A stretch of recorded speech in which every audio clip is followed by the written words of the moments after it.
따라 하실까요? 오벳에돔이 복을 받은 이유. 오벳에돔이 복을 받은 이유. 이스라엘 역사 가운데 사사시대라고 하는 시대가 있었습니다. 출애굽한 이스라엘 백성들이 광야 생활을 마감하고 드디어 여호수아를 지도자 삼아 가나안 땅을 들어가서 그 가나안 땅에 정착하며 살았던 시대를 사사시대라고 말합니다. 그리고 이 사사시대 다음에 그 유명한 사울 왕과 다윗 왕과 솔로몬 왕이 되어 다스리는 왕정시대가 펼쳐집니다. 오늘 본문 말씀은 사사시대 말과 왕정시대 초기에 일어난 이야기입니다. 사사시대의 이스라엘의 최대의 적은 블레셋이라고 하는 나라였습니다. 이스라엘과 블레셋은 여러 번 전쟁을 하였는데 그 전쟁을 할 때마다 이스라엘이 매번 대패했습니다. 왜냐하면 블레셋은 철기 문명, 철제기구, 검을 가지고 전쟁을 하다 보니까 용맹하였고 이스라엘이 이길 수가 없었습니다. 그 당시 지도자였던 엘리 제사장의 두 아들 홈니와 비너하스가 전쟁에 이겨보려는 속셈으로 믿음도 없이 하나님의 임재의 상징이었던 법궤를 들고 전쟁에 출전했습니다. 믿음 가지고 나가야 되는데 다윗은 거인 골리앗과 싸울 때 믿음 가지고 물맷돌 가지고 나갔는데 법궤 안 가지고 나갔는데 이 사람들은 믿음도 없이 그냥 부적인 것처럼 법궤를 들고 나가서 싸웠습니다. 결과는 그들의 기대와는 달리 전쟁에서 대패하였을 뿐만 아니라 그들이 가지고 갔던 하나님의 임재의 상징이었던 법궤도 빼앗기고 말았습니다. 블레셋 사람들이 이 법궤를 빼앗아 가서 그들의 신전 다곤이라고 하는 신을 섬기는 신전에 이 법궤를 갖다 놓았습니다. 전리품이었죠. 그러니까 저쪽 신들을 섬기는 이스라엘의 법궤니까 우리 신을 섬기는 신 앞에 예물로 갖다 준 거예요. 그런데 그 다음날 일어나니까 놀라운 일이 벌어졌어요. 자신들이 섬기는 다곤 신상, 큰 신상이 작은 법궤 앞에 넙죽 엎드려 뭘 하고 있어요? 절을 하고 있는 거예요. 야, 이거 요상하다. 왜 이런 일이 벌어졌지? 우연이겠지. 무게중심이 안 맞아서 넘어졌을 거야. 그래서 다시금 그들의 다곤 신상을 다시금 세워놓았습니다. 그 다음날 가보니 이번에는 더 엄청난 일이 벌어졌습니다. 몸뚱아리는 절을 하고 있는데 목이 잘려 있고요. 사지, 손과 다리도 잘려서 널브러져 있는 상태에서 법궤에게 절을 하고 있는 거예요. 야, 이게 무슨 일이냐? 그때부터 마을에서는, 도시에서는 무슨 일이 일어나기 시작하느냐 하면 전염병이 돌기 시작하면서 사람들이 아프고 병들어 죽기 시작합니다. 야, 이거 큰일이다. 그래서 혹시 이 법궤 때문에 생긴 일은 아닐까? 혹시 지역적인 문제일 수도 있으니 이 법궤를 다른 도시로 옮겨보자. 블레셋은 5개의 도시국가로 이루어진 나라였습니다. 그래서 또 다른 도시로 이 법궤를 옮겨서 그 도시에 있는 자신들이 섬기는 다곤이라고 하는 신당에 또 역시 이 법궤를 갖다 놓았습니다. 옮길 때마다 같은 일이 일어나고 옮길 때마다 전염병과 역병이 일어나서 많은 사람들이 죽게 되었습니다. 그러자 백성들이 들고 일어났습니다. 이스라엘에서 온 법궤 때문에 이런 일이 일어났다. 당장 법궤를 돌려보내라. 법궤를 돌려보내라. 돌려보내라. 돌려보내라. 막 데모를 하는 거예요. 그래서 이 블레셋의 지도자들이 모여서 대책 회의를 했습니다. 저쪽 나라의 보물이니까 빼앗기긴 갖다 주기는 싫은데 이것 때문에 자꾸 이런 문제가 생겼다 그러니 테스트를 한번 해보자는 거예요. 그래서 새끼가 있는 젖나는 암소 2마리를 가져다가 수레를 채우고 그 수레 위에 법궤를 딱 얹어놓고 소 엉덩이를 탁 때렸는데 이 소가 이스라엘로 건너가면 이 법궤 때문이니까 그냥 저 법궤를 포기하고, 그러지 않고 이 소가 자기들 블레셋 땅에서 그냥 빙빙빙 돌거나 있으면 이건 법궤 때문이 아니니 다시 그 이스라엘의 보물인 법궤를 우리가 가지자. 그런 대책 회의를 내린 겁니다. 그래서 젖나는 암소 2마리를 끌어다가 그 수레 위에 이 법궤를 얹어가지고 소 엉덩이를 쳤는데, 젖나는 소니까 새끼가 있어요, 없어요? 새끼가 있지요. 새끼가 뒤에서 엄마 보고 젖달라고 막 우는데도 불구하고 신기하게도 이 젖나는 암소 2마리가 블레셋 땅에 있지 않고 어디를 향하여 갑니까? 국경을 넘어서 바로 이스라엘 땅을 향하여 가는 겁니다. 아, 그래서 이게 법궤 때문에 생긴 일이구나. 저건 더 이상 우리 것이 아니다. 포기하였고 드디어 그 법궤는 이스라엘로 돌아왔습니다. 돌아온 법궤는 기란 여하림, 오늘 본문에서는 바알렛 유다라고 하는 그 지방에 있는 아비나답이라고 하는 사람이 그 법궤를 자기 집에 잘 보관하게 되었습니다. 이후 사사시대가 끝나고 드디어 왕정시대가 열려 사울이 왕이 되었습니다. 하지만 사울 왕은 믿음이 없던 왕이라 법궤에 별로 관심이 없었습니다. 법궤가 어디 있는지, 그것이 하나님의 상징인지, 그것이 의미하는 바가 뭔지, 그게 왜 소중한지 몰랐을 뿐만 아니라 관심이 없었습니다. 하지만 사울의 뒤를 이어 왕이 된 다윗은 달랐습니다.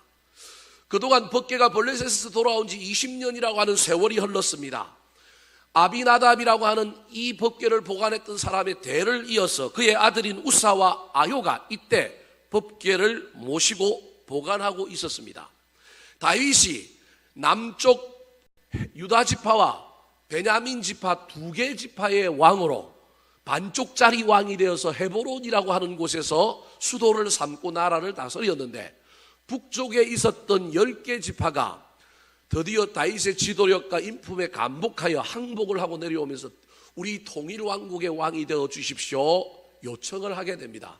그래서 반쪽짜리 왕에서 남북이 통일된 통일왕국의 왕이 누가 되느냐 하면 다윗이 되는데, 수도가 헤브론이 너무 남쪽에 있다 보니 이 통일왕국을 이끌어가기에 좀 불리해서 지금의 예루살렘이라고 하는 성을, 여부스라고 하는 성이었는데 그 성을 점령하고 뭘로 삼았느냐 하면 수도를 삼았습니다.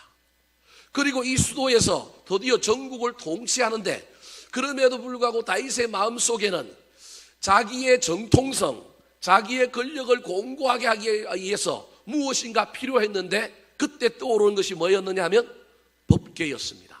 하나님의 임재의 상징인 법궤가 저 블레셋과 이스라엘의 국경지대, 저 지중해 연안 국경지대에 있는데 그걸 예루살렘으로 갖고 오면 나의 정통성, 나의 통치, 이 나라가 좀 더 안정이 될 수 있겠다라고 하는 정치적인 욕심 때문에 사람들 3만 명을 일으켜서 법궤 운반 작전을 시작합니다. 그것이 바로 오늘 본문 1절 말씀입니다. 같이 한번 읽어볼까요? 시작.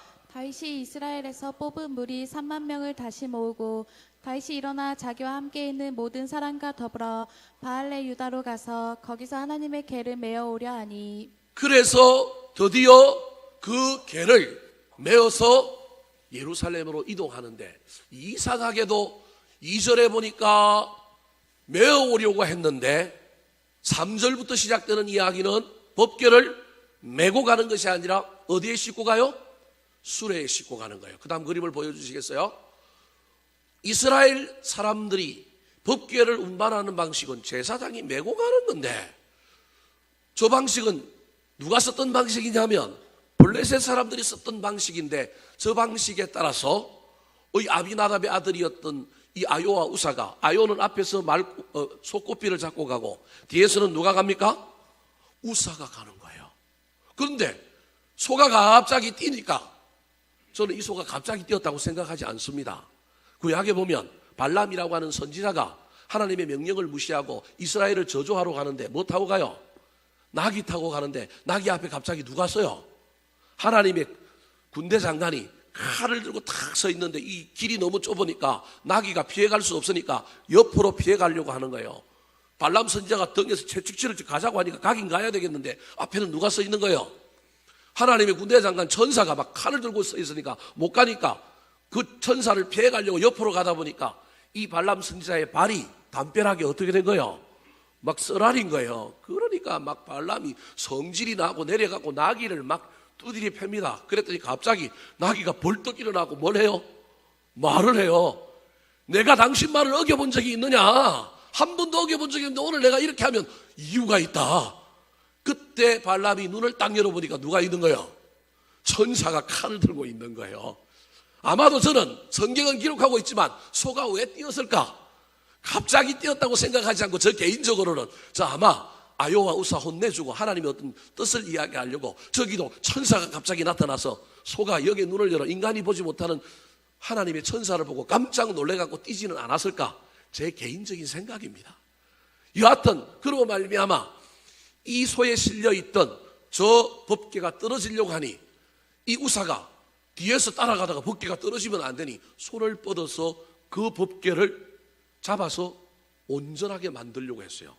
근데 오늘 성경에 보니까 신기하게도 하나님이 우사의 잘못으로 인하여 손을 들어서 그 법궤를 잡은 것이 잘못이라는 거예요. 오늘날 우리의 문화, 우리의 관점에서 보면 아무것도 아니고 저건 잘한 일인데 하나님은 무슨 일이라고 얘기해요?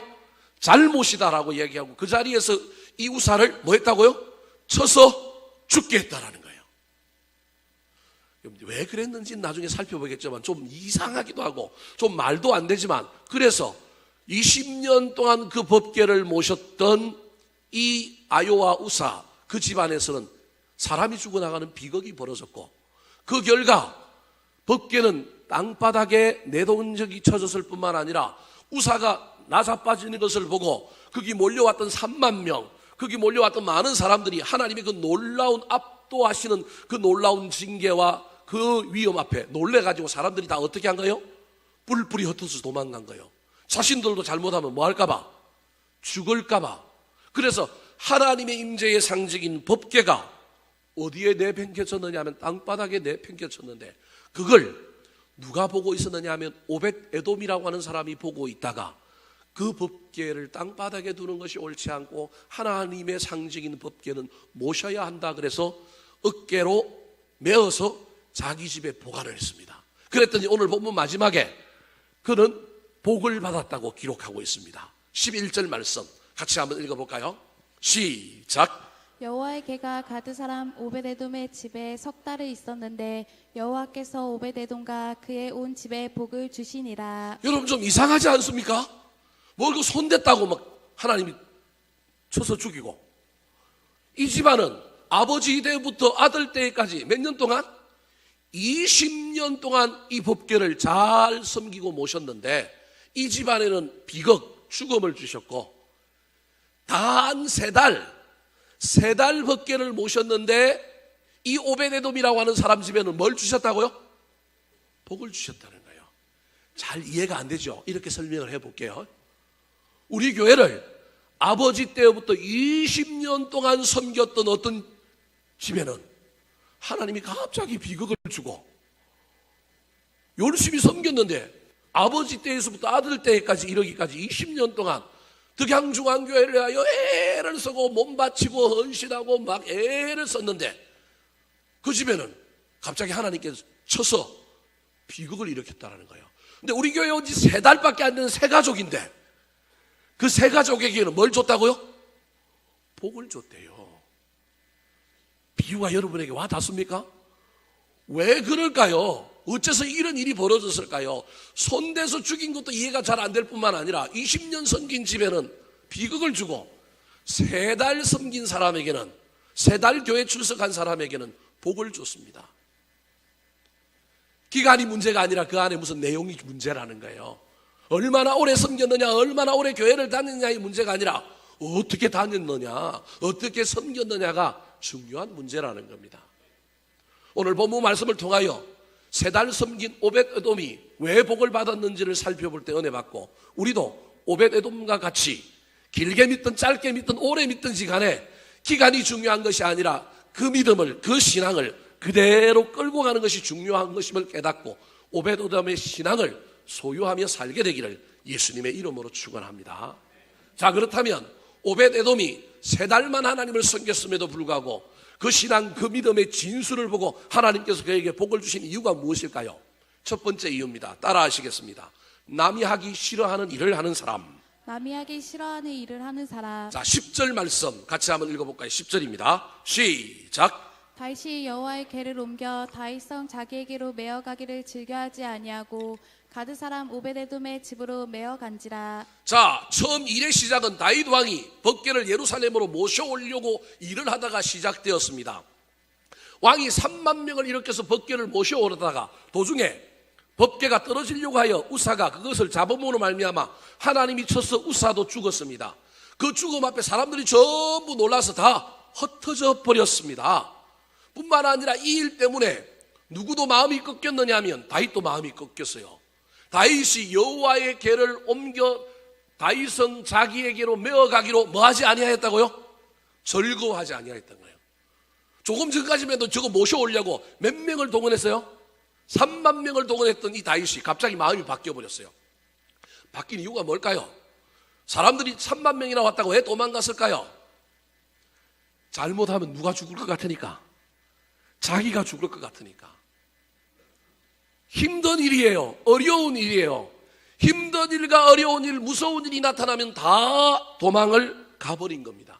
그런데 이때 이 힘든 일, 이 어려운 일을 자원하여 나선 사람인데 그 사람이 누구냐면 가드 사람 오벳 에돔이 자기 집으로 뭐하니라? 메어간지라. 오벳 에돔에게는 두려움이 없었을까요? 오벳 에돔은 그 장면을 안 봤을까요? 우사가 죽어 나자빠지는 장면을 분명히 보았음에도 불구하고 오벳 에돔에게는 죽어 나자빈 사람이 관심이 아니라 하나님이 관심이었던 겁니다. 법궤가 땅에 그대로 있는 건 옳지 않다. 저건 모셔야 된다. 하나님이 어찌 들판에 노숙하리요? 내가 모시리라. 그래서 그는 수레에 싣지 않고 어떻게 해가고 있어요? 메어 갔습니다. 그랬더니 아무런 문제가 없었습니다. 산 것도 중요하지만 여기서 저와 여러분이 초점을 맞춰야 될 것은 아무도 하지 않으려고 할 때, 다들 힘들어할 때, 다들 꺼려할 때, 그때 나서서 그 일을 감당한 오베데돔의 모습이 우리 하나님의 마음을 움직였던 겁니다. 남들이 싫어하는 일, 남들이 하기 어려워하는 일, 다들 두려워할 때 하나님이 기뻐하시는 일, 하나님이 좋아하시는 일이 무엇인지를 깨닫고 그것을 했던 이 오베데돔에게 3달만이라도 3달만 섬겨도 우리 하나님께서 복을 주셨던 것입니다. 여호수아가 가나안 땅을 정복을 다 끝내고 난 다음에 드디어 가나안 땅을 이스라엘 12지파에게 나누어 줘야 할 시기가 다가왔습니다. 근데 이때 여호수아의 고민이 많습니다. 땅은 지역마다 다 달라요. 좋은 땅이 있고 나쁜 땅이 있고 평지가 있고 산지가 있어요. 땅 잘못 나눠주면 요즘도 자식들 재산 문제 갖고 싸우는 것처럼 땅 잘못 나눠주면 큰일 납니다. 첫 번째 잘못 나눠줬고 원망과 불평이 생기면 그 다음부터는 전부 원망과 불평이 정폭되는 겁니다. 그래서 이걸 어떻게 해야 될까 아이디어를 냈는데 그 아이디어가 뭐냐면 지도자들을 전부 불러 모아가지고 땅을 정탐하고 난 다음에 땅을 열등분하는 지도를 그리게 만듭니다. 그리고 뭐 하려고 그랬냐면 제비를 뽑으려고 했습니다. 제비 뽑는 것만이 유일한 방법이다. 그런데도 불구하고 쉽게 시행을 하지 못하고 있을 때였습니다. 그때 백발의 노인 하나가 이 여호수아에게 갑자기 찾아와서 손을 들었습니다. 그 사람이 누구냐면 바로 갈렙이라고 하는 사람입니다. 출애굽한 1세대 중에서 전부 다 불순종함으로 다 죽었는데 유일하게 살아남은 사람이 여호수아와 갈렙이었습니다. 여호수아는 그 이후에 모세의 뒤를 이어 지도자가 되었습니다. 하지만 여호수아는 에브라임 지파입니다. 갈렙은 어느 지파냐면 이스라엘의 장자 지파라고 할 수 있는 가장 힘세고 가장 사람 숫자가 많은 유다 지파의 최고 어른이 누구냐면 갈렙입니다. 그런데 이런 갈렙이 여호수아가 지도자가 되어서 활동할 때는 한 번도 나타나지 않습니다. 저 같으면 뒤에서 딴지를 걸고 뭐가 잘 됐는지 잘못됐는지 평가하고 내가 왜 2인자로 삼아 나도 1인자 될 수 있다 그렇게 나설 수 있었을 터인데 갈렙이 전혀 나타나지 않습니다. 그런데 언제 나타나느냐 하면 공동체가 서로 눈치 보고 있을 때 서로 민감하여 무엇을 어찌해야 할 바를 모르고 서로 막 땅 때문에 고민하고 있을 때 갑자기 갈렙이 손을 들고 딱 나타나서 여호수아에게 이야기합니다.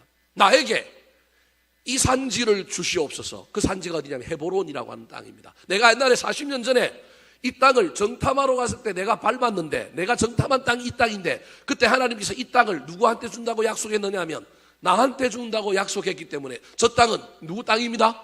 내 땅입니다. 여러분 그런데 그 말을 듣고 있는 사람이 좋은 땅이면 뚜껑이 열리고 18, 19이 올라올 텐데 그 땅이 좋은 땅이에요? 안 좋은 땅이에요? 안 좋은 땅이에요. 산지 땅이란 말이에요. 산지 땅일 뿐만 아니라 그 땅은 아직 정복되지 않은 땅이에요. 정복된 땅을 주면 그냥 차지하면 되는데 가서 전쟁에서 또 싸워야 될 땅이란 말이에요. 정복되지 않은 땅일 뿐만 아니라 그 땅에는 누가 살고 있느냐 하면 아낙 자손의 후손들인 기골이 장대하고 아주 용맹한 가나안 족속들이 살고 있는 땅이란 말이에요. 이길 재간이 없어요. 높은 산지의 난공불락의 성읍일 뿐만 아니라 거기 있는 아낙 자손의 후손들이 너무 강대하여 다들 저기만은 걸리지 마라. 제비 뽑아도 안 걸렸으면 좋겠다라고 하는 거예요. 그런데 갈렙이 저 땅 내 거라는 거예요. 내 거라는 거예요. 유다 지파는 자기 지파의 최고 어른이었기 때문에 아무도 말을 할 수가 없어요. 그래서 결론적으로 이 갈렙이 헤브론 땅을 자기 땅으로 달라고 함으로 말미암아 자연스럽게 유다 지파는 헤브론을 중심으로 한 그 지도에 그려놓은 땅이 누구 지파 땅이 된 거예요? 유다 지파 땅이 된 거예요. 선택의 여지가 없어. 갈렙이 그냥 하나님의 약속 말씀 믿고 이 땅 내 겁니다 하는 순간에 유다 지파는 가장 안 좋은 땅이 자기 땅이 된 거예요. 물론 그 밑에 나중에 단 지파의 땅이, 이스라엘은 남쪽으로 내려가면 내려갈수록 안 좋은 땅이에요. 그래서 단 지파가 나중에 제일 밑에 있는 땅을 버리고 자꾸 북쪽으로 가려고 하는 이야기가 사사기에 나온단 말이에요. 이스라엘 남쪽은 좋지 않은 땅이에요. 성지순례를 가보면 북쪽으로 가면 갈수록 푸르고 물이 많단 말이에요. 남쪽으로 가면 갈수록 강렬한 말이에요. 그런데 이 땅을 누가 정했느냐 하면 갈렙이 딱 정함으로 말미암아 자연스럽게 유다 지파는 그 땅. 그래서 사람들에게 숨통이 트인 거예요. 이제 제비 뽑아도 돼. 아무도 원망할 일이 없어. 그 당시 가장 큰 지파, 가장 지대한 공헌을 한 지파가 가장 안 좋은 땅을 선택함으로 말미암아 이스라엘 백성들에게 소망을 주고 희망을 준 사람이 누구냐 하면 갈렙인 거예요. 제가 우리 이한희 집사하고 정우선 집사랑 옛날에 봉천동에 있는 작은 교회에서 제가 교육 전도사를 했어요. 그때 우리 이한희 집사와 정우선 집사가 청년이었는데 그때 장로님 두 분이 있었는데 한 분은 사업을 해서 교인들 잘 섬기고 후원하고 뭐 이런 분이에요. 저도 그분에게 신학교를 다닐 때 2학기 등록금을 전액을 받았어요. 얼마나 감사한지 몰라요. 그때는 그분이 등록금 주셔갖고 신대원 다닐 수 있는데 그 이후에는 돈이 없어갖고 뭐 했느냐 하면 대출 받았어요. 그래서 제가 부목사 시절에 대출금 갚느라고 거의 막 모든 삶을 다 보냈어요. 이 2학기나 저한테 그걸 줬으니 얼마나 감사해요. 한 장로님은 그렇게 잘 섬기는 장로님이었고요. 한 장로님은 이기삼 장로님이라고 하는 장로님이 있었는데 그 장로님은 우리 이재봉 장로님처럼 교회 오면 건설 현장에서 일하다가 돌아오면 늘 교회 와고 뭐 하느냐 하면 청소하시는 분이에요. 청소. 휴지가 보이면 정리하고요. 화장실을 가면 청소를 하는 거예요. 제가 토요일 날 가보면 늘 와갖고 막 그걸 하는 거예요. 장로님이 저걸 하면 제 개인적인 생각에 전도사가 안 될 텐데 내가 뭐 하는 거예요. 전도사는 젊은 전도사는 앉아서 책상머리에 앉아있고 장로님은 뭐 하고 있어요? 막 돌아다니면서 청소하고 있는 거예요. 그래서 제가 미안해갖고 아이고 장로님 팔을 걷어붙이고 제가 하겠습니다. 장로님 쉬십시오. 그랬더니 이건 자기 일이라는 거예요. 자기 일이기 때문에 내 일을 뺏으면 안 된다는 거예요. 그래서 아니 뭐 화장실 청소하는 게 누구 일 따로 있습니까? 그랬더니 아니라는 거예요. 그러면서 이 전도사님 제 얘기 한번 들어보실래요? 그러는 거예요. 그래서 화장실에서 대화가 이루어졌어요. 아주 영적인 대화가 이루어졌어요. 뭐라고 얘기하냐면 자기가 교회 오면 계단에 쓰레기들이 보인대요. 아이들이 쭈쭈바 먹고 흘린 그 쭈쭈바 껍질이 있는 거예요. 은혜를 받기 전에는 옛날에 자기가 그 쭈쭈바 껍질을 보는 순간에 무슨 생각이 든 거예요? 18, 19이 올라와서 뭐 목사님은 교회를 어떻게 관리하냐고. 아니 이러면 전도사들은 아이들을 어떻게 지도하기에 이런 쭈쭈바가 여기 있냐고. 옛날에는 그랬대요. 여러분 이게 나쁜 게 아닙니다. 때로는 장로님들이 교회 안에서 때로는 혼내기도 하고요. 때로는 이걸 해야 돼요. 우리 장로님들 너무 착해가지고 제가 우리 장로님들 너무 이렇게 하니까 뭐 우리 장로님들을 이상하게 여기는 사람들이 많은데요.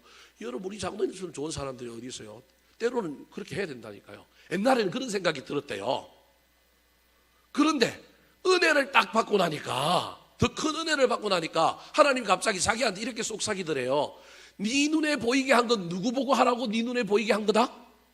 너 보고 하라고 네 눈에 보여줬다는 거야. 그때부터 교회 오면 전등이 깜빡깜빡거리고 전구가 나간 게 보이더래요. 이거 누가 할 일? 내가 할 일. 그래서 자기가 한다는 거예요. 자기가 교회 오면 그 상가교회라서 화장실도 별로 좋지가 않았거든요. 근데 화장실을 잘 안 쓰고 그러니까 화장실이 이상한 거예요. 근데 이상한 게 누구 눈에 보냐면 자기 눈에 보이는데 옛날 같으면 18, 19이 올라가고 막 이러면 우리 교회 부흥 안 된다 그러고 막 다른 사람들하고 막 이야기하고 막 문제라고만 얘기했을 텐데 이제부터는 문제가 아니라 누구 일로 보인 거예요? 자기 일로 보이더라는 거예요. 그래서 자기가 그 일을 기쁘고 즐겁게 한다라는 거예요. 그러면서 저한테 이 전도사님 절대 나한테서 이 일을 뺏어가면 안 됩니다. 그분이 또 성격도 한 성격 하시는 분인데요. 얼마나 순수한지 몰라요. 그래서 제가 화장실에서 그 장로님하고 한참 이야기하는 가운데 얼마나 그분이 또 마음이 여리고 착하고 순수한 면이 있는 걸 제가 보면서 참 감사함을 느꼈습니다. 저도 우리 교회 왔을 때 그 장로님의 얘기를 제 가슴에 새기고 가능하면 내가 내 눈에 보이는 건 다 하리라. 요즘은 좀 아닙니다. 여러분 제가 뭐 오해하지 말고 들으십시오. 예전에는 지하에 가서 책들이 넣으면 꼽고 물을 비워야 하면 물을 비우고 전신을 돌아다니면서 교회 안에 있는 것들 모든 걸 다 합니다. 여러분 이렇게 다 해놓고 나면 다른 사람들은 누가 했는지 알까요? 아니면 모를까요? 모릅니다. 나는 늘 정돈된 걸 보니까 늘 이대로 있었던 거고 누군가가 수고해서 이렇게 된 게 아니라 그냥 아무도 손대지 아니하여서 이게 이렇게 된 줄 아는 거예요. 여러분 교회 안에 그런 일은 하나도 없어요. 누군가가 다 뒤따라가면서 뭐 한 거예요? 정리하고 수고한 거예요. 주방에서도 3층에서도 지하에서도 누군가 다 했기 때문에 우리가 왔어도 그냥 편안하게 있는 그대로 살 수 있도록 누군가가 한 게 있습니다. 시설을 관리하고 누군가가 한 일이 있다니까요. 여러분 그건 좀 알아줘야 됩니다. 인간이기 때문에 그거 못 알아주면 나중에 마귀가 와서 속삭여요. 쇠 빠지게 고생하는데 사람들이 알아줘요, 안 알아줘요? 안 알아주니까 뭐 하나? 하지 마라. 하지 마라 하기 전에 마음속에서부터 뭐가 나오냐면 원망과 불평이 나와요. 그러다가 마귀가 에이 원망하고 불평하고 하지 마. 네 안 하면 누가 하는지 한번 보자. 뭐 이런 마음을 우리에게 속삭이는 거예요. 제가 무슨 얘기를 하려고 그러냐면 여러분 하기 힘든 일, 하기 싫어하는 일, 어려운 일 누가 할 때 좀 알아주고 칭찬해 주세요. 뿐만 아니라 저와 여러분도 오베데돔처럼 누군가 하기를 꺼려하는 일, 힘든 일들을 우리가 감당할 때 하나님이 그걸 기억하신다라는 거예요. 하나님이 그걸 보고 복을 주시는 거예요. 공동체에 희망을 주고 소망을 주고 아무도 그런 일을 하지 않을 때 십자가를 절거히 지고 그 일을 감당하며 나아갈 때 하나님은 개월수가 문제가 아니라 연수가 문제가 아니라 그 마음의 진심을 보고 그에게 뭘 주시느냐 하면 복을 주신다는 사실을 기억하시기 바랍니다. 사랑하는 성도 여러분, 저는 우리 교회와 우리나라에 이런 오베데돔과 같은 사람, 갈렙과 같은 사람이 많아지기를 소망합니다. 영광받는 자리, 드러나는 자리가 아닐지라도 고지가 아니라 낮은 자리요 미답지라 할지라도 알아주는 사람이 없다 할지라도 하나님이 기뻐하신다면, 하나님이 원하신다면 그 일이 쉬우냐 어려우냐 힘드냐를 떠나서 묵묵히 그 일을 감당하는 사람들이 있었으면 좋겠습니다. 성가대에서 피스를 복사하고 간식을 준비하고 교사들 모임에서 알게 모르게 무엇인가를 섬기는 사람, 남이 하기 싫어하는 것, 힘든 일을 하는 사람들입니다. 다 밥 먹기를 원하지만 주방에서 음식하는 사람, 남이 하기 힘든 일, 어려운 일을 하는 사람들입니다. 그 사람들에게 우리 하나님의 놀라운 복이 임하기를 우리 구주 예수 그리스도의 이름으로 축원합니다. 두 번째로 오벳에돔이 복을 받은 이유가 무엇일까요? 남이 하기 싫은 일, 꺼려하는 일을 했을 뿐만 아니라 따라 하시겠습니다. 소유가 아니라 섬김이 목적인 사람. 소유가 아니라 섬김이 목적인 사람. 자, 오벳에돔이 복을 받은 이유를 살펴봤습니다. 그런데 아까 우사가 띠므로 말미암아, 소가 띠므로 말미암아 벗개가 떨어지는 것을 잡으려고 했는데 그때 하나님이 우사를 서서 죽였어요. 이 상식으로 보면 이해가 안 되잖아요. 왜 하나님이 그랬을까? 왜 우사가 죽었을까?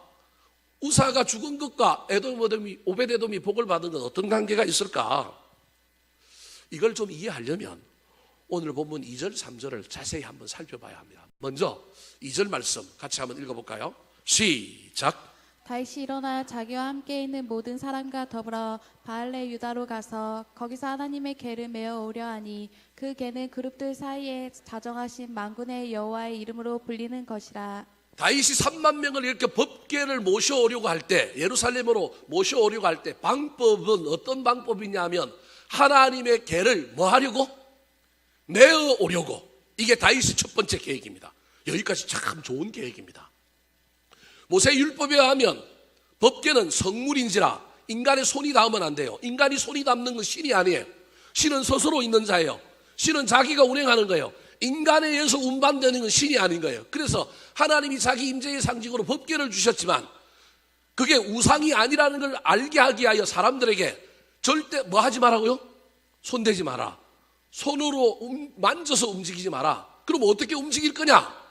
자, 그 다음 화면을 한번 보여주실까요? 저렇게 움직이는 거예요.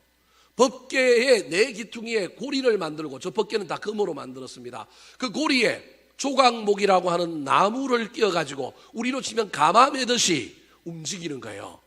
그래서 가마 매는 사람은 법궤 본체에 절대 손을 대면 안 되고 어디에만 손을 대는 거예요? 조각목에만 손을 대어서 움직이는 거예요. 얼마나 불편하고 그냥 들면 되는데, 근데 그렇게 한 이유는 법궤가 하나님의 상징이기 때문에 신은 인간의 손에 의해서 자지되는 분이 아니라는 거예요.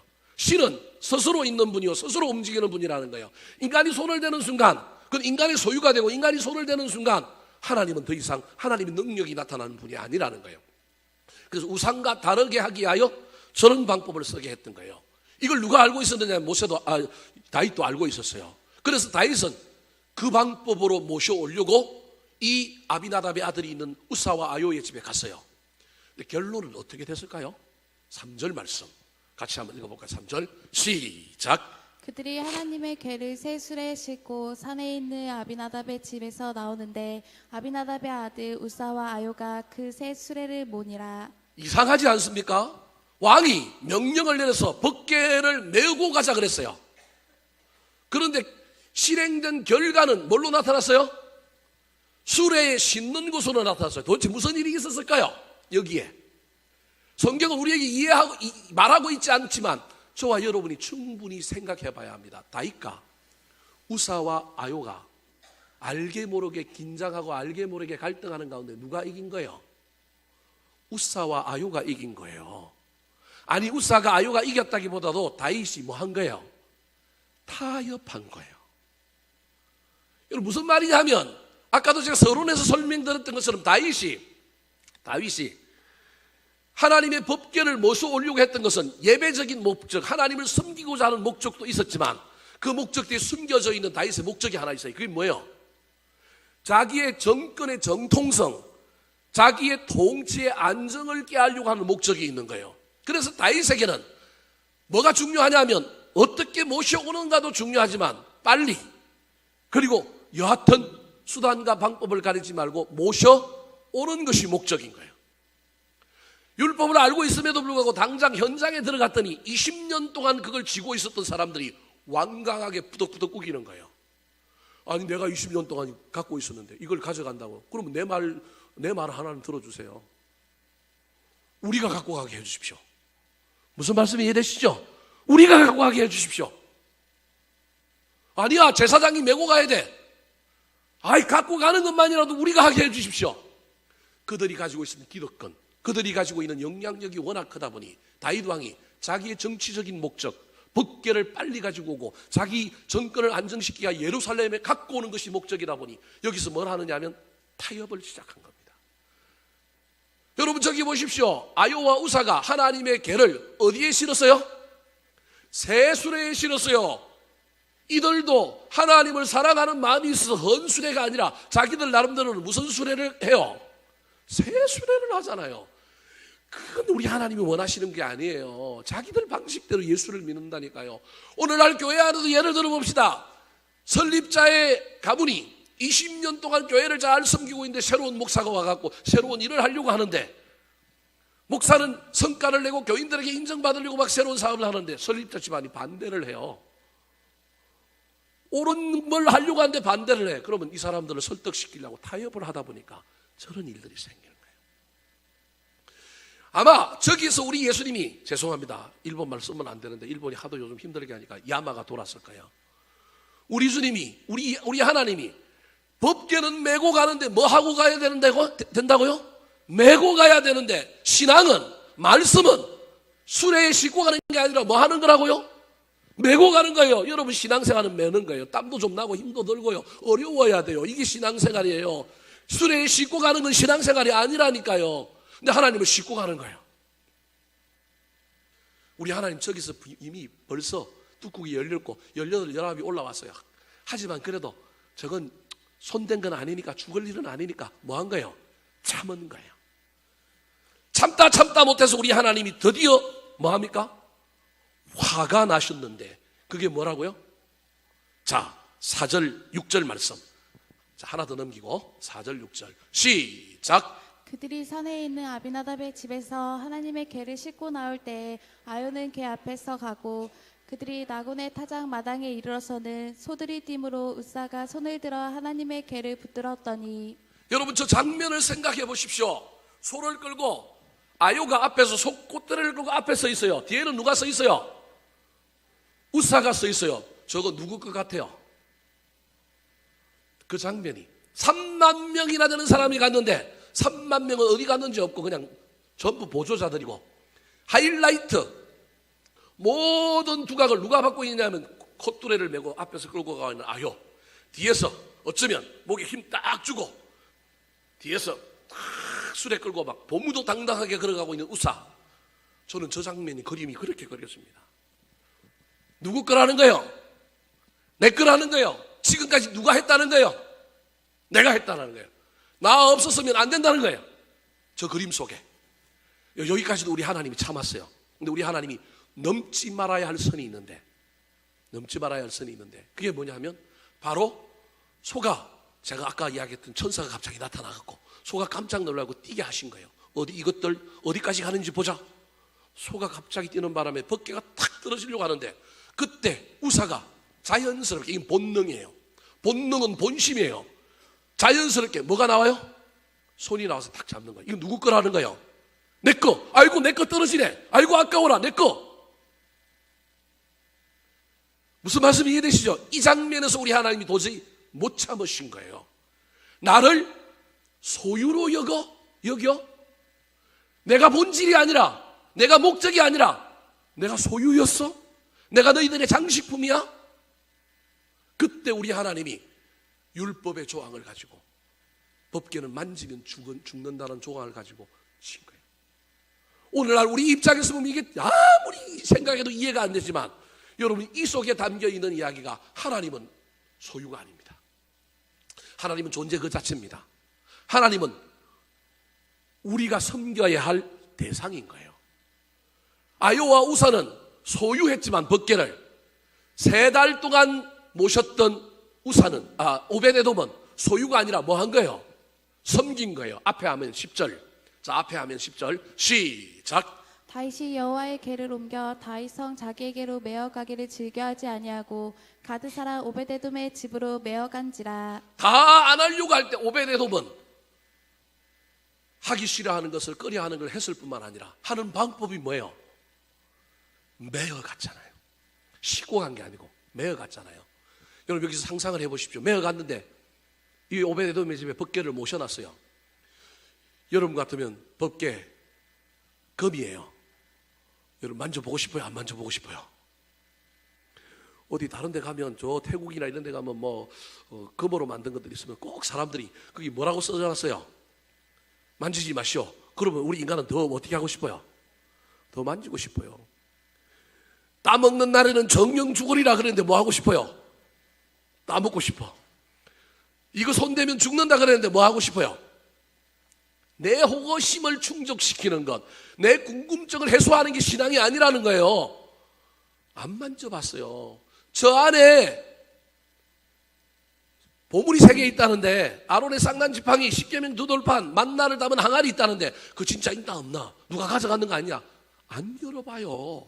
하나님을 테스트하지 않는다니까요. 오로지 오벳에돔은 그때부터 그걸 모셔놓고 뭐 하느냐 하면 섬기는 겁니다.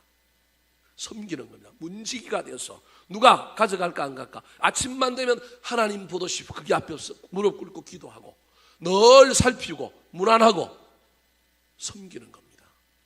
여러분 신앙은 소유하는 것이 아니라 뭐 하는 거라고요? 섬기는 것입니다. 오벳에돔이 왜 복을 받았느냐 하면 소유하려고 한 것이 아니라 섬겼기 때문에 복을 받은 것입니다. 오벳에돔이라고 하는 사람의 이름의 뜻이 무엇이냐 하면 붉은 섬기는 자라고 하는 뜻을 가지고 있습니다. 그 다음 하면 붉은 섬기는 자. 에돔은 북다라고 하는 말이고 벳은 집이라는 말입니다. 오자가 섬긴다는 말이에요. 그러니까 붉은 집에서, 에돔의 집에서 섬기는 사람인데 그 에돔을 그냥 집이라고, 가문이라고, 어떤 지역이라고 이해하지 않고 에돔이 북다라고 하는 형용사를 그대로 사용하여 붉은 섬기는 자, 다르게 얘기하면 섬김에 불타서 얼굴이 붉은 자, 열정으로 섬기는 자, 그런 의미가 어느 이름에 담겨 있느냐 하면 오벳 에돔이라고 하는 이름에 담겨 있는 겁니다. 사랑하는 성도 여러분, 복을 받고 싶습니까? 섬기십시오.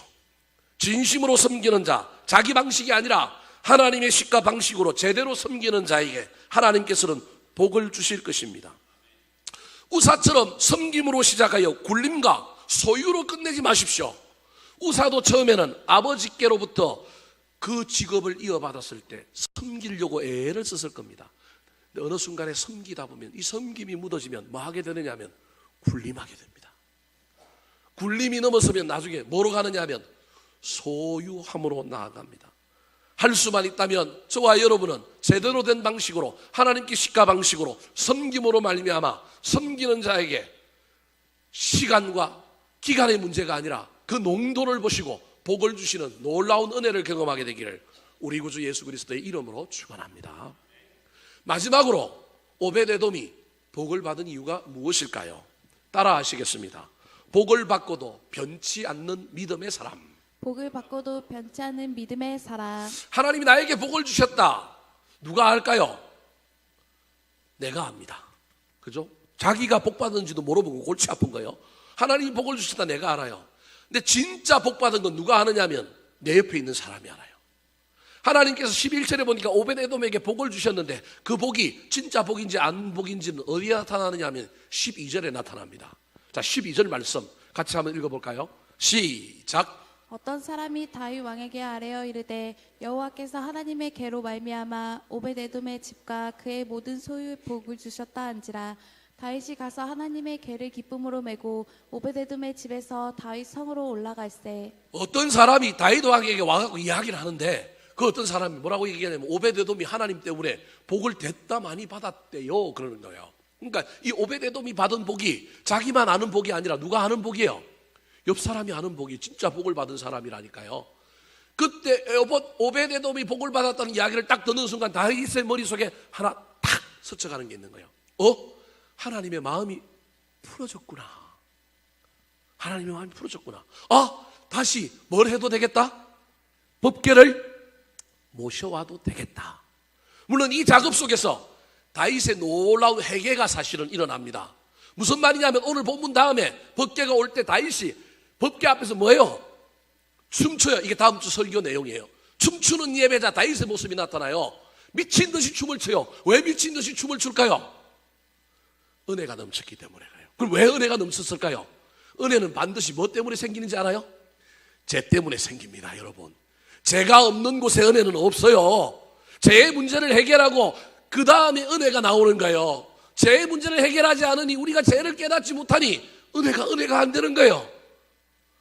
다윗이 자기의 정치적인 목적을 위하여 법궤를 가져오려고 했던 것을 이 사건 이후로 회개한 거예요. 잘못을 깨달은 거예요. 그런데 하나님의 마음이 풀어졌다는 걸 누굴 통해서 알렸냐고 오벳에돔을 통해서 안 거예요. 이번에는 내가 무조건 모셔온다. 이번에는 내 정치적인 목적이 아니라 내가 오벳에돔처럼 하나님을 뭐하리라? 섬기리라. 그 회개가 누구 마음속에 있었느냐 하면 다윗의 마음속에 있었기 때문에 다윗이 법궤가 올 때 막 미친 듯이 춤추는 예배자가 된 거예요. 그래서 여러분, 은혜는 제가 큰 곳에 더 은혜가 커요. 이 다윗이 그 회개의 과정을 거쳤기 때문에 춤추는 자가 된 거예요. 다윗이 회개하고 난 다음에 이 소식을 들은 거예요. 그래서 법궤를 다시 메어오는 일들을 하는 거예요. 여하튼 지금 제가 이야기하고 싶은 것은 다윗의 이야기가 아니라 오벳에돔이 복을 받았는데 그 복을 받은 게 자기만 아는 게 아니라 누구도 알고 있다고요? 주변 사람들이 알고 있다라는 거예요. 주변 사람들이. 이렇게 해서 다윗이 드디어 법궤를 예루살렘으로 옮겨갑니다. 그러면 복을 받고 난 오벳에돔은 그 이후에 어떤 삶을 살았을까요? 세 번째 이야기가 이 이야기인 거예요. 복 받고 난 다음에 우리가 어떻게 살 거냐? 여러분, 복 받는다고 너무 기뻐하지 마십시오. 복 받고 잘못되는 사람 저는 수도 없이 봤습니다. 특별히 복 안 받는 것만큼 못하는 경우도 훨씬 더 많은 걸 봤어요. 여러분, 복을 받았을 때 조심해야 합니다. 그 복이 비극의 씨앗이 될 수 있고요. 그 복이 우리를 망가뜨릴 수 있어요. 복을 받았을 때 그 받은 복으로 어떻게 사느냐? 그 복으로 흥청망청 그 복으로 그냥 쓸데없이 하나님 없는 삶을 살 거냐? 오벳에돔이 3개월 동안 법궤를 섬기고 모심으로 말하면 복을 받았어요. 근데 그 이후에 오벳에돔이 어떻게 살았냐는 거예요. 제가 보기엔 다윗이 불렀든지 아니면 자원했든지 이 법궤를 따라 누가 올라가느냐 하면 오벳에돔이 예루살렘으로 함께 올라갑니다. 내가 법궤를 섬기는 삶을 사는데 법궤가 없어지는데 복을 주지만 이거 갖고 뭐하야? 나 다시 예루살렘에 올라가서 하나님의 성전에서 일할래. 다윗이 너 법궤 섬겼으니 나한테 은혜를 끼쳤으니 너 고마워. 너 예루살렘으로 와. 그랬는지 알 수는 없지만 여하튼 이 이후에 오벳에돔과 그의 후손들이 그 지역을 옮겨서 저 지중해 연안의 블레셋과 이스라엘의 국경지대에 살고 있던 사람들이 그 다음에 어디서 살고 있느냐 하면 예루살렘에서 살고 있는 이야기가 성경에 나옵니다. 어디에 나올까요? 자, 역대상 26장 1절 말씀 같이 한번 읽어볼까요? 시작. 고라 사람들의 문지기 반들은 이러하니라. 아삽의 가문 중 고레의 아들 무셀레메라. 자, 저기는 오벳에돔의 이름이 없습니다. 그런데 고라 사람들의 문지기 반들은 이러하니라. 성전을 만들고 성전에 여러 가지 직임들을 줬는데 그 중에 문지기 직임인데 이 문지기 오늘날 경비라고 생각하면 안 되고 엄청나게 위대한 일입니다. 그 문지기의 일들을 누가 감당했느냐 하면 고라 자손이 감당했다라는 거예요. 근데 그 고라 자손 중에 누가 있느냐 하면 오벳에돔이 있어요. 자, 건너뛰어서 4절 5절입니다. 역대상 4절 5절 시작. 오베데돔의 아들들은 맏아들 스마냐와 둘째 여호사밧과 셋째 요아와 넷째 사갈과 다섯째 느다넬과 여섯째 암미엘과 일곱째 이사갈과 여덟째 부울레데이니. 이는 하나님이 오베데돔에게 복을 주셨음이라. 자, 문지기들의 이름을 이야기하고 있는데 그 문지기들에게 누가 있느냐 하면 오벳에돔의 아들들이 있는 거예요. 몇 명이 있어요? 8명이 있는 거예요. 8명. 근데 8명이나 된 아들들이 아버지와 함께 다 예루살렘 솔로몬의 성전에서 뭘 하고 있다고요? 문지기 역할을 했는 거예요. 예전에도 3개월 동안 자기 집에 법궤 모셨을 때 누가 훔쳐가지 못하도록 법궤 지키고 섬기는 역할을 했던 문지기 역할을 했는데 복을 받고도 무슨 일을 해요? 문지기 하는 거예요. 문지기. 시편 84편이라고 하는 시편인데 이 시편은 바벨론의 포로로 잡혀갔던 사람들이 지은 시편이에요. 바벨론의 포로로 잡혀갔던 사람들이 예루살렘 성전을 보고 맨날 한탄하면서 밤마다 울어요. 그 울다가 뭘 보느냐면 제비를 보는데 제비는 공중을 막 날아다니잖아요. 근데 그 제비를 보는 순간에 저 제비는 예루살렘에 가서 예루살렘 성전에서 성화 밑에 집 짓고 살겠지. 아, 나도 예루살렘에 가고 싶다. 근데 포로로 와서 지금 못 가는 거예요. 근데 이 사람들이 그 슬픈 마음을 지은 노래가 시편 84편인데 그때 그 84편 시편에 이런 말을 쓰고 있어요. 같이 한번 읽어볼까요? 시작. 주의 궁정에서의 한날이 다른 곳에서의 첫날보다 나은즉 악인의 장막에 사는 것보다 내 하나님의 성전 문지기로 있는 것이 좋사오니. 누가 지은 시냐면 고라 자손이 지은 신 거예요. 그래서 저 고라 자손 중에서도 특별히 저 시편 84편을 누가 지었다고 보느냐 하면 오벳에돔의 후손들이 지었다라는 거예요. 그들이 포로로 잡혀가 있으면서도 절절히 사모하는 건 내가 돌아갔어도 뭐 하겠다고요? 문지기 하겠다는 거예요. 여러분, 문지기를 폄하하면 안 됩니다. 문지기 아주 이스라엘 레위인들에게 아주 중요한 거였습니다. 지금 제가 무슨 얘기를 하려고 하느냐 하면 복을 받을 때도 문지기, 복을 받아서 예루살렘 성전에 있을 때도 뭐예요? 문지기. 포로로 잡혀갔어도 돌아오면 뭐 하겠다고요? 문지기. 변치 않는 사람들이라는 거예요. 복을 받든 고난에 처하든 어떠한 상황에 있든지 간에 섬김의 삶을 그대로 살겠다고 결단하는 사람들, 이런 사람들이니 하나님이 복을 안 주시겠어요? 그래서 3개월 동안에 복을 주셨을 뿐만 아니라 솔로몬 왕국 시대에 이 집안에 복을 엄청 주십니다. 다시 돌아가서 역대상 26장 6절 7절 말씀 같이 읽어볼까요? 시작. 그의 아들 스마야도 두 아들을 낳았으니 그들의 조상의 가문을 다스리는 자요 큰 용사라. 스마냐의 아들들은 오드니와 르바엘과 오벳과 엘리사밧이며 엘리사의 형제 엘리우스와 여기 있는 자니니. 자, 저 스마야가 누구냐 하면 아까 8명의 오벳에돔의 아들들 이야기할 때 장남이 스마야예요. 스마야에 대한 이야기를 하면서 큰 용사다. 그리고 7절에는 능력이 있는 자들이 있다. 이렇게 얘기를 해요. 후손들이. 그걸 8절에는 더 요약해서 이야기하고 있어요. 자, 26장 8절 말씀 시작. 이는 다 오베데돔의 자손이라. 그들과 그의 아들들과 그의 형제들은 다 능력이 있어 그 직무를 잘하는 자이니 오베데돔에게서 난 자가 62명이며 오벳 에돔에서 난 자가 62명이 문지기를 했는데 그들은 다 뭐가 있어요? 능력이 있어. 그들은 다 뭘 잘해요? 직무를 잘해.